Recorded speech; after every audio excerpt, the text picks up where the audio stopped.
If you were to walk out of the room a better man today, what would need to change? Come up with something. We go, oh, I got to fix this. And we go to the extreme. And it's all going to be done today. And then we're discouraged. How many gym memberships will start in January? Think about a little bit of exercise each day. Choose something small. Do it different for a while so it becomes a habit.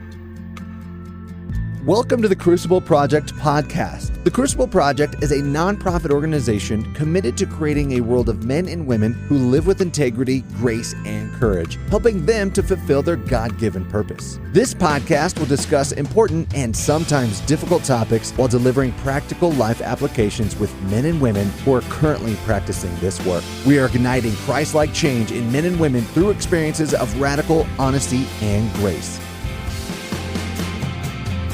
Welcome back to the Crucible Project Podcast.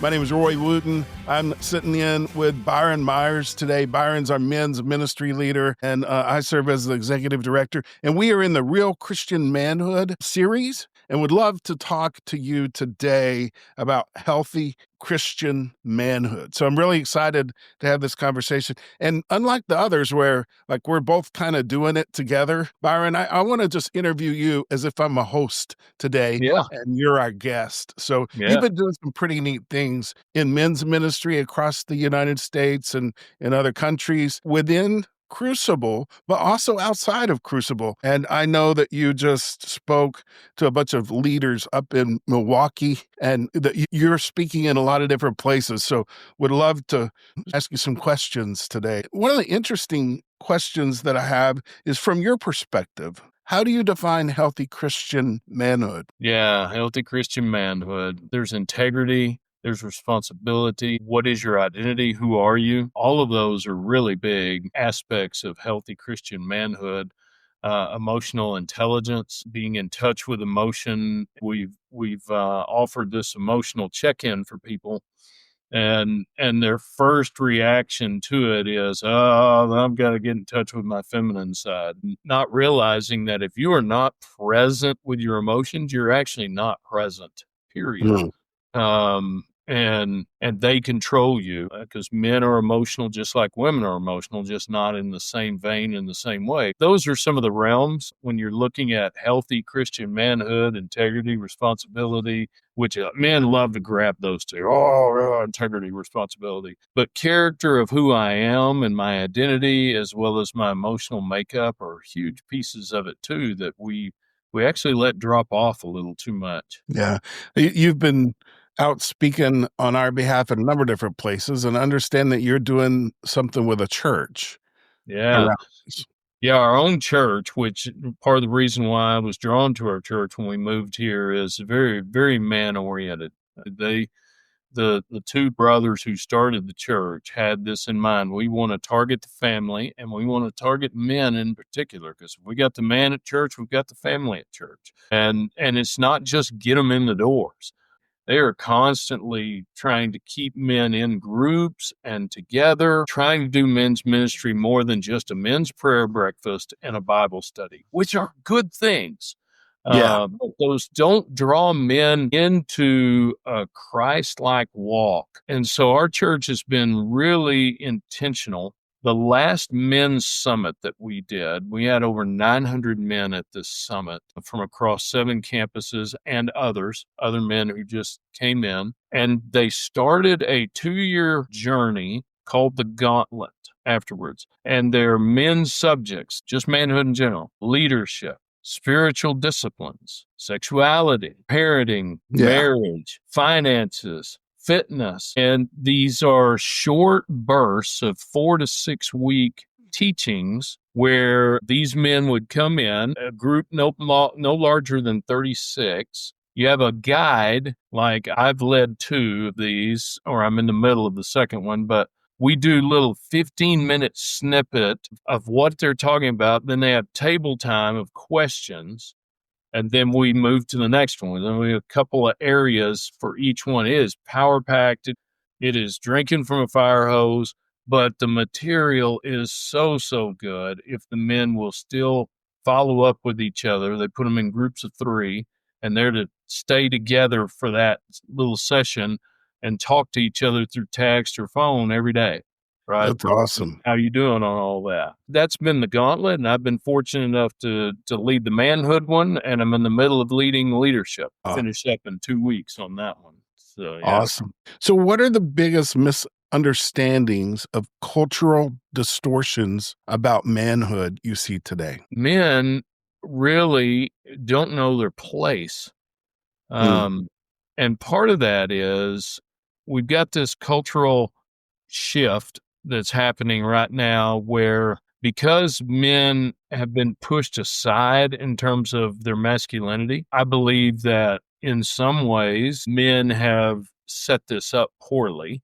We've done a poor job of expressing our masculinity. And in doing so, we've created, this whole wave of what was called toxic masculinity. But then that was taken to extreme. And so men have been beat down quite a bit. And then you have the Christian man who's accepted Jesus, but church just doesn't fit for him. It's difficult. It's where do I belong in this space? Because some of the ways that church is set up, and I don't want to knock our churches, they're doing the best they can, but getting men involved in the church, if there's not enough masculinity being presented, they say, I know I'm supposed to be following God. So I'll just come in, I'll sit down, I'll listen to the sermon, I'll take a little browbeating, and I'll walk away.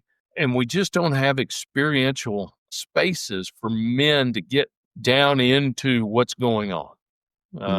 The great book out there, Why Men Hate Going to Church, nails it really well by David Murrow. And he actually mentions this Crucible Project as a possible way for men to get in touch with how they can walk this Christian walk as a masculine man that God made them to be.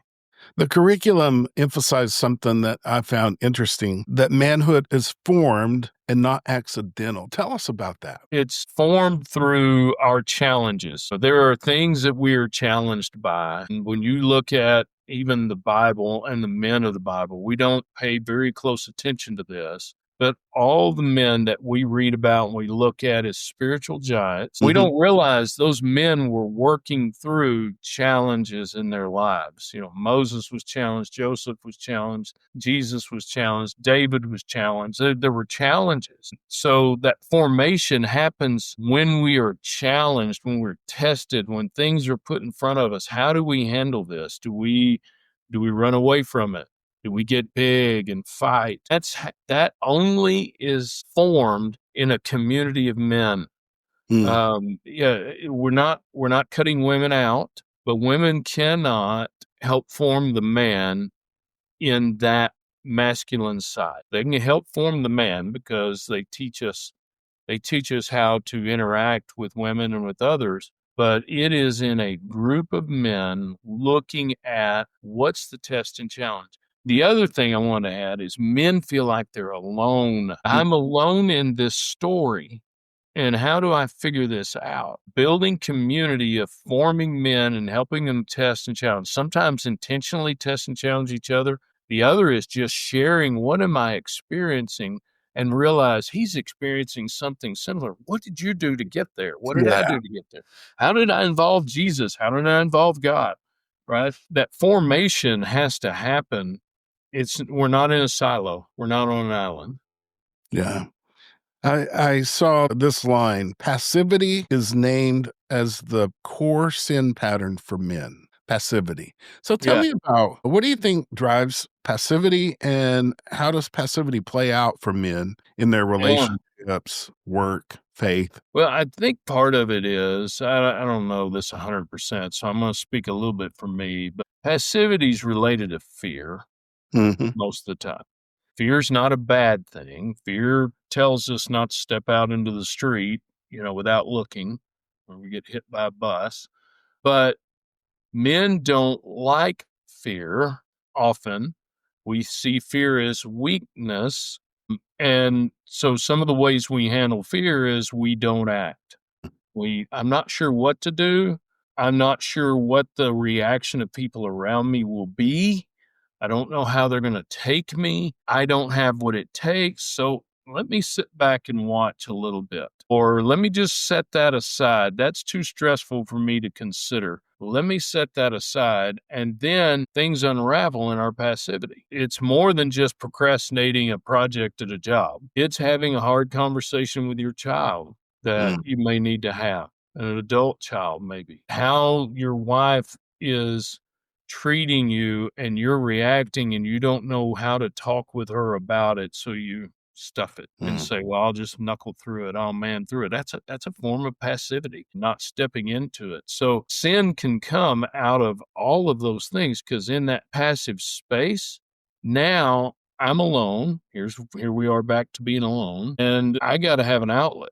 And we start choosing sinful things to outlet. Drinking's not bad. Drunkenness is, right? Just different outlets that we head down that are temptations to sin. Passivity can be at the crux of a good portion of all of that. I love the curriculum and that you're teaching these men around this, Byron. You know, it's one of our key values at the Crucible Project is courage.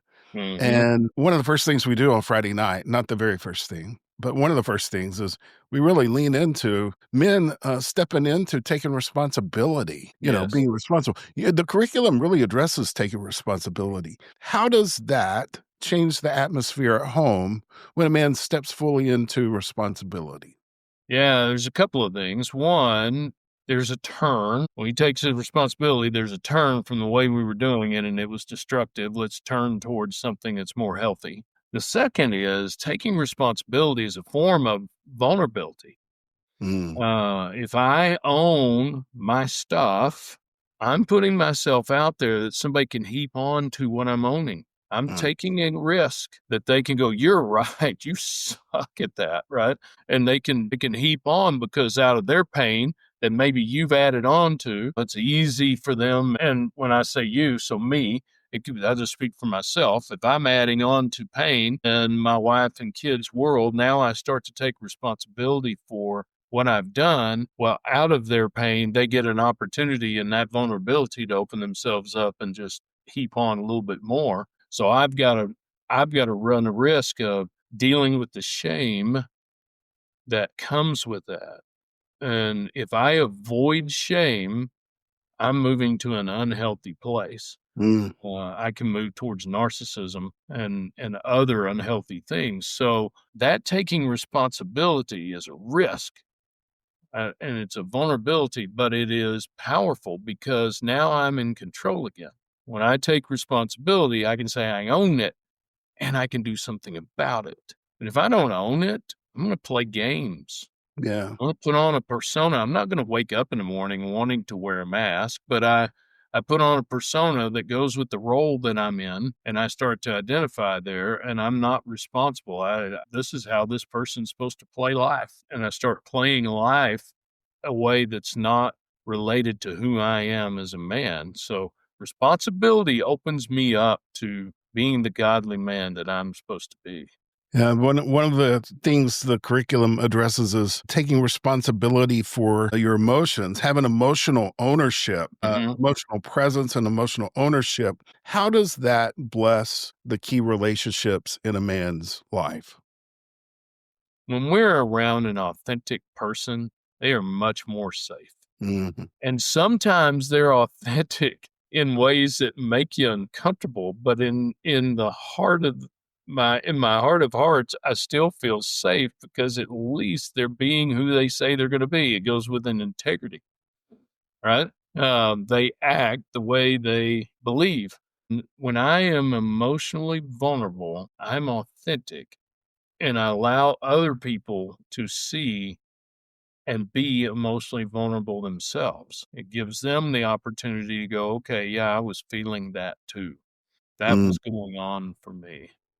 Yeah, there's also a push for investing eternally, that stepping into responsibility and then investing for the long haul, for eternity. How do we keep our identity rooted in Christ rather than performance and hustle and title and influence, those things that are flashy that sometimes actually become barriers? How do we stay rooted in Christ as men? Yeah.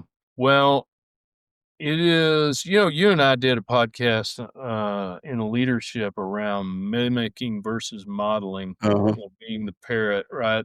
For us as men, for me, I had a pretty good father in terms of masculine and nurturing to me, but he had some other things in life that I didn't agree with. They didn't fit Christian values that I was following.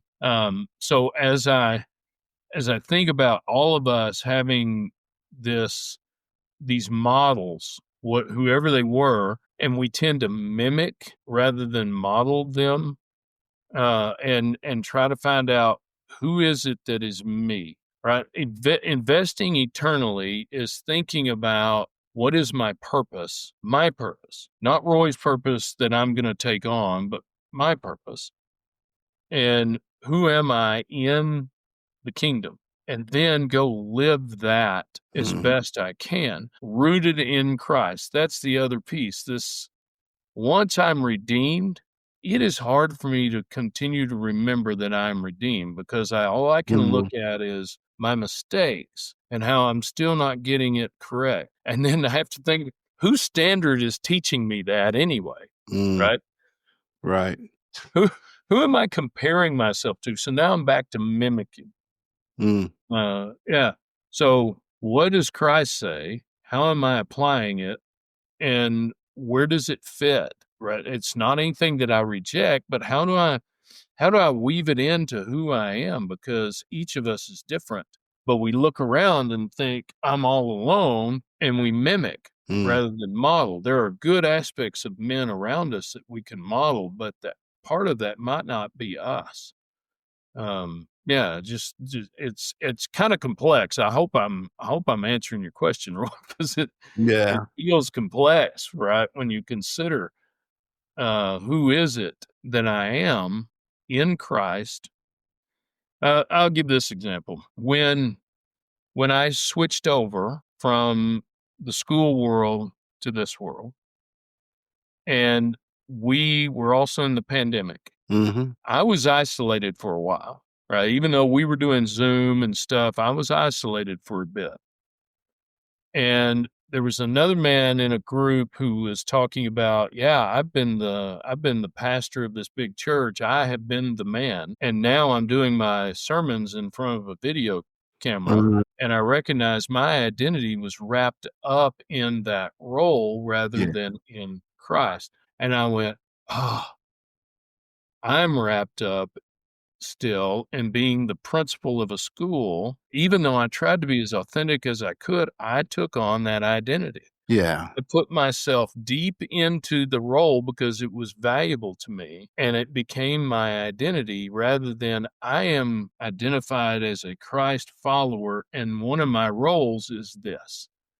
That was some of the awareness for me of recognizing, who am I as a Christ follower?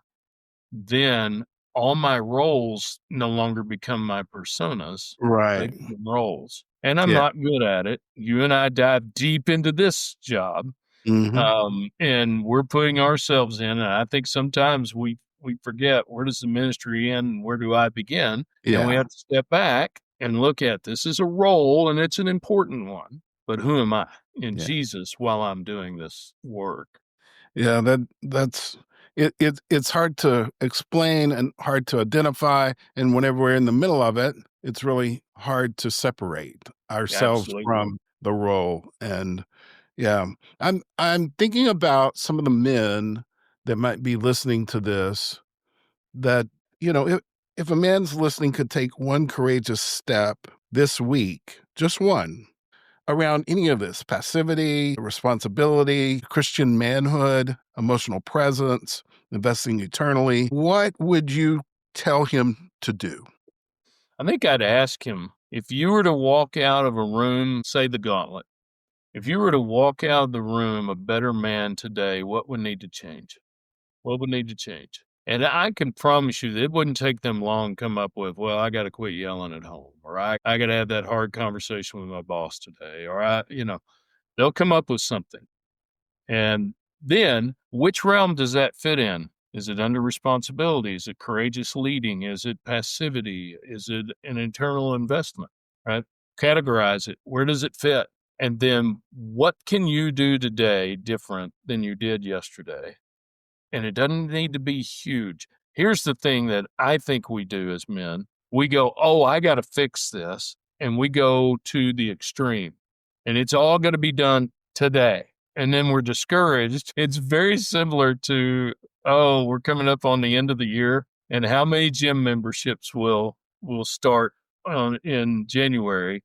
Yeah. And those people are going to try to get in shape. And I'm thinking, get in shape for what? Unless you're running a marathon or doing something. So how about fitness? How about just think about a little bit of exercise each day rather than this huge goal? So I say that to say, choose something small, do it different for a while so it becomes a habit. It's something small. I want to be a better man in this realm. And I will begin to do this for 90 days. Something small. Even if it's just reading a passage each morning when you wake up, just one passage. Yeah, that's just an example, but something small, but tangible that if you and I had a camera and were watching them, we could see them do it. About 1,000 men went through retreats that you're in charge of, many that you led last year in our Crucible initial retreats. What is the interplay between this curriculum and the thing that you're leading in the ministry at the Crucible Project? And what would you tell someone who wants to know a next step around that? What comes to mind right now is our weekends are transformational because they're experiential. One of our leaders, John Casey, said in a speech recently, my words won't change you. Your experience will change you. And our words, things like you and I, what we're doing right now may stir somebody, but he can go, oh, how nice. I ought to do that. And then it doesn't get done. He has to put himself in an experience to feel what he wants to do so that it begins to get down into the muscle. So even my teachings in the gauntlet, I've told the men, my words, or I've used John Casey's word, my words are not going to change you. And you're going to feel energized and stirred, but you need to go do something with this. Go do something small. That's what I love about our weekends is we give them an opportunity to experience several aspects of themselves all throughout the weekend. And now they drank from a fire hose, but they have some tools to go do it different. And we have the follow-up. We have a good, strong follow-up if they'll join in to let them get that deep into their muscle through our groups, our 2-year programs, through coaching, through staffing, second-level weekends, all of that. So important that a man has to make it tangible. That's why church is hard, because it's not very experiential. Well, put themselves in experiential situations with other men, other Christian men, like-minded men who have that same focus to move forward. Yeah, this has been a great interview, Byron. If you want to get in touch with Byron, learn more about the curriculum, or just have a conversation with him, you want him to come speak at your church or do a men's retreat for your church group, if you would like to check out the next retreat, Crucible retreat near you, or grab Byron or one of our other Crucible coaches, get to the website, thecrucibleproject.org, and click around on there and find there's a way to contact Byron through there and let him know what it is that you're wanting. Byron, this has been great. If you're listening today, hang on, because we've got some more Real Christian Manhood series dropping in the next few weeks. Subscribe to this channel, and God bless you on your journey. See you soon. Take care. For more information about our weekends, please go to thecrucibleproject.org. Or if you're ready to get started on your transformational journey right now, you can connect with one of our Crucible certified coaches for a free 30-minute session at thecrucibleproject.org/coaching. That's thecrucibleproject.org/coaching. If you like what you heard, connect with us on Facebook, Instagram, and Twitter. Rate and review wherever you are listening, and don't forget to subscribe on your preferred podcast platform. Thank you for listening.